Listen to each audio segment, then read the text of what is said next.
Love from love, hope from hope, peace from peace are returning, Prince of Peace. And praise the Lord, for this is the day that the Lord has made. And welcome to the Gospel of Plato. And this is part of the restoration of Matthew 17:11, that all things would be restored. So arise in love and celebrate, because the kingdom age has intellectually began. And if we can imagine it together, we can achieve it. And in these days of Elijah, the words of Christ predicting our end time great restoration of Matthew 17:11 and Acts 3 now blows the dust of time off of Plato's wonderful gospel of wisdom.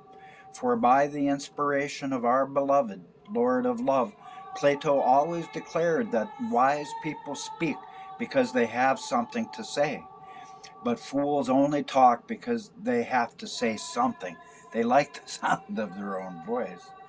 And from ancient days long gone by, our living Ancient of Days now declares that his people of love easily forgive a child who is afraid of the dark.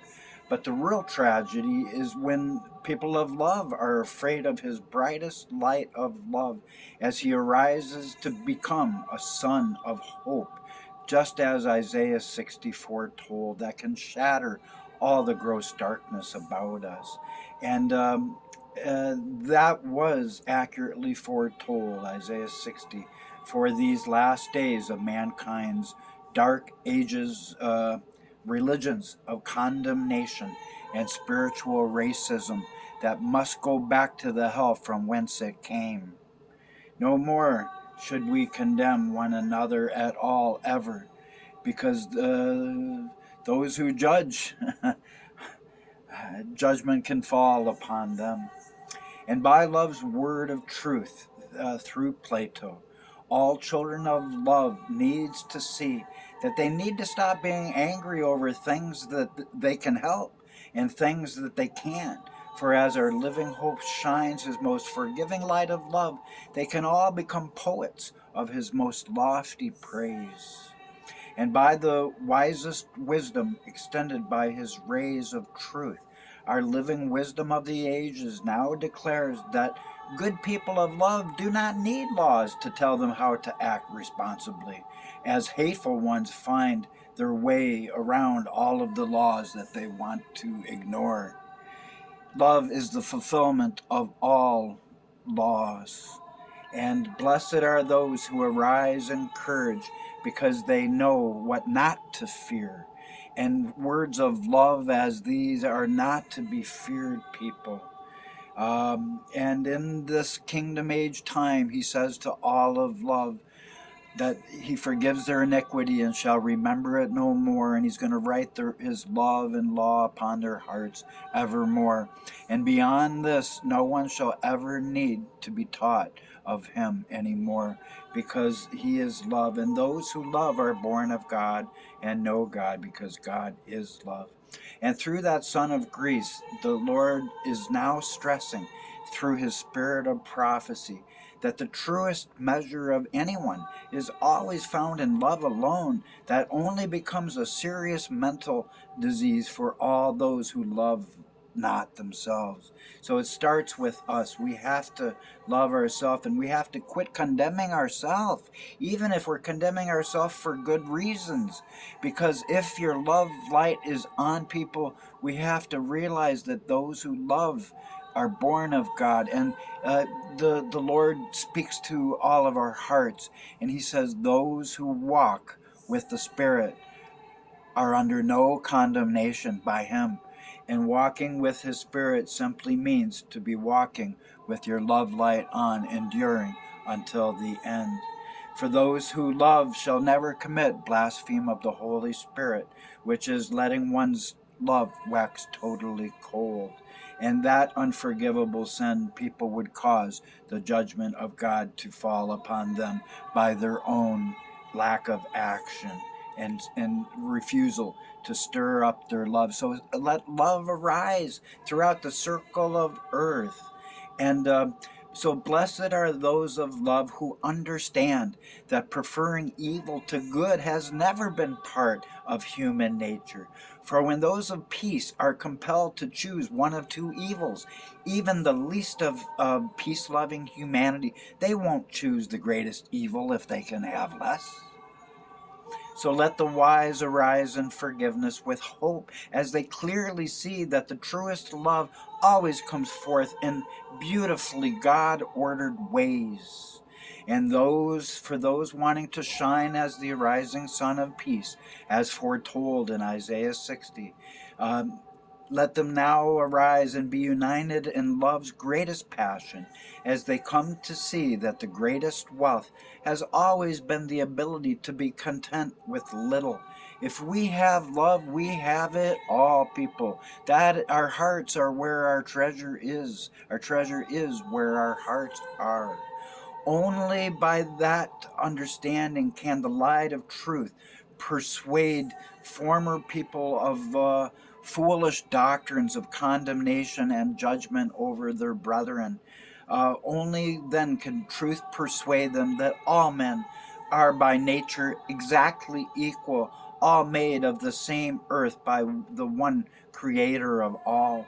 So be ye not deceived, for by twisted understandings of people dividing themselves from one another, their own mighty prince is thereby reduced to but a poor peasant. And Isa Yeshua, Jesus, is the majesty of majesties, and he's the roaring lion of Zion. And from Jerusalem he cries out, peace be still. And receive now love, his kingdom age love that will save the earth from an oblivion that has been cut short by his word in heaven.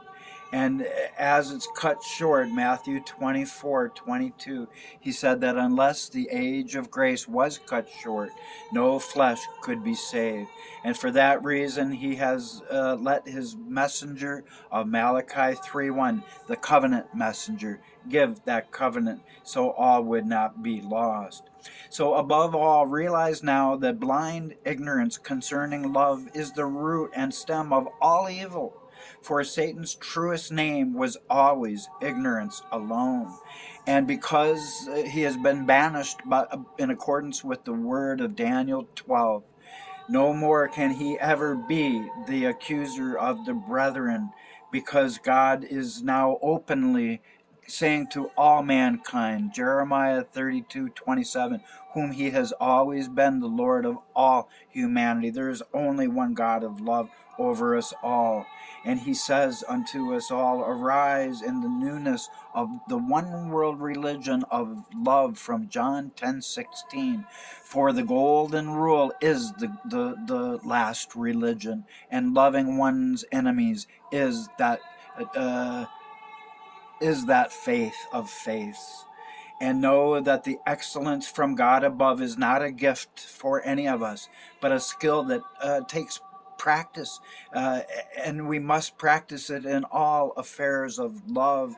And I'm not talking carnal love, people. Let our love shine free, for by love all shall be conquered, for love is all in all, and love is his name, Isa, Yeshua, Jesus, Emmanuel, Shiloh, carpenter of the ages, Allah, Elohim, Adonai, whatever you want to call him. But it comes into very crystal clear seeing that it is true that excellence from God is a skill and must be practiced by love. For nobody acts rightly because they are excellent. For the reality is that we only achieve excellence by honor, by acting rightly. And the bottom line, all ye faithful few, is that our good actions give strength to spare ourselves and to inspire good actions in others. So if you don't take interest in the excellence of love, you would doom yourselves to live under the rules of fools, who we would all turn out to be if we don't listen to his sweet, tender voice of love, calling our names each individually as if we were the only one.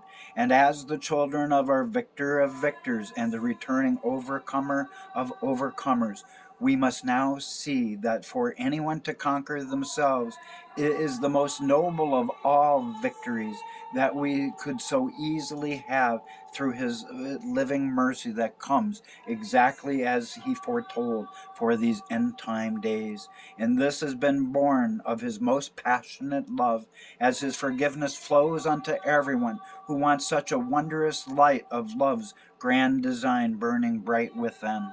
So be armed with faith for our fight ahead, and know that love has empowered us to win all, since our love released from him could never possibly lose. And at the end of the day, all religions or none must be tolerated in peace, without condemnation for one another, since adherents to all religions must get to heaven in their own way.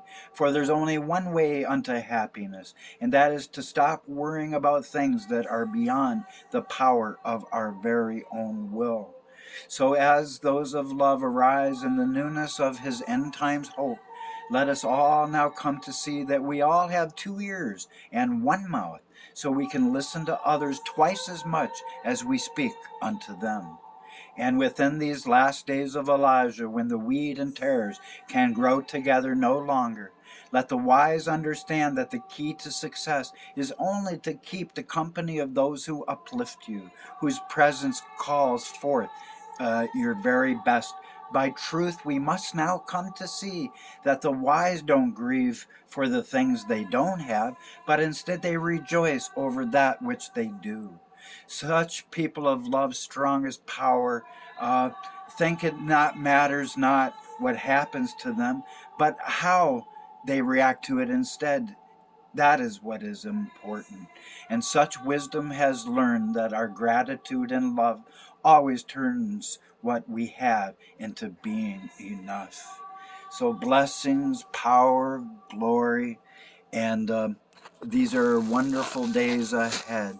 And as I wrap up this, I'm going to say goodbye and move my camera over here. I hope you've enjoyed this reading. And I plan on doing a lot more readings in a time to come, because as I read, I'm not reading with my eyes. I'm reading with my heart aflame for love, a whirlwind of, he is the desire of the nations. Love is his name, and those who love are born of God and know God, because God is love, all who love. And it doesn't matter what they think or what they don't think. It's never been about us. Our righteousness and what anything about us is irrelevant.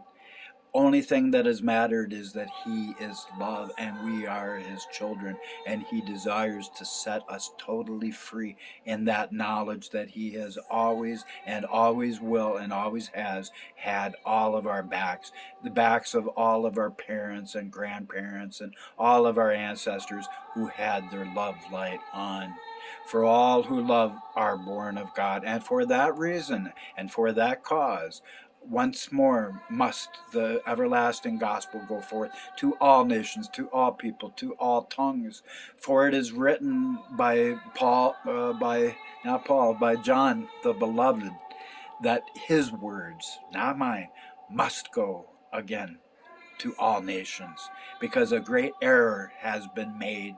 And for that reason, there are no Pharisaical religious Christians in the world, of which I was chief, um, that believe those who love are born of God, because everybody knows Hindus don't love, Buddhists don't love, atheists don't love, alcoholics like me don't love, prostitutes, well, okay, maybe they love too much. As kids, I'm joking.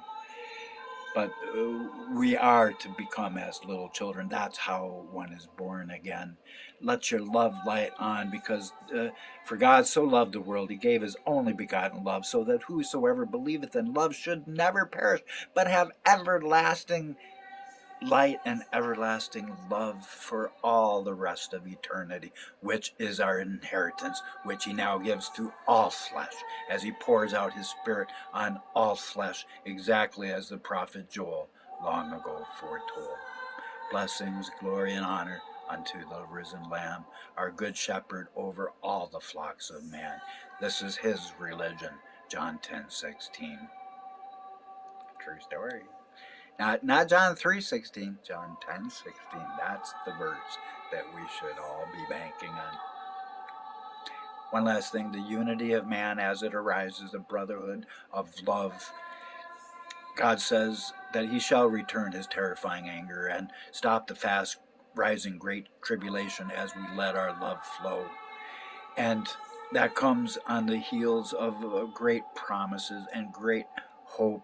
And this is my evidence that I submit during this trial of all flesh, COVID, that has come to keep all people from the hour of the temptation not to change. And now that my evidence is in, weigh that carefully, because if we do not change, only the oblivion of the days of Noah awaits, and it was always literal. And it's written so in 5 places in the Bible, and it's always been literal. But the good thing is it's the erasable curse of Malachi 4:6, that if the hearts of the fathers turn to the children, children to the fathers, and everybody starts loving everybody, that utter destruction shall not come. We are heading towards the peace of Isaiah 2, beating our swords into plowshares. And the bottom line as we go forth, Eden is ahead of us.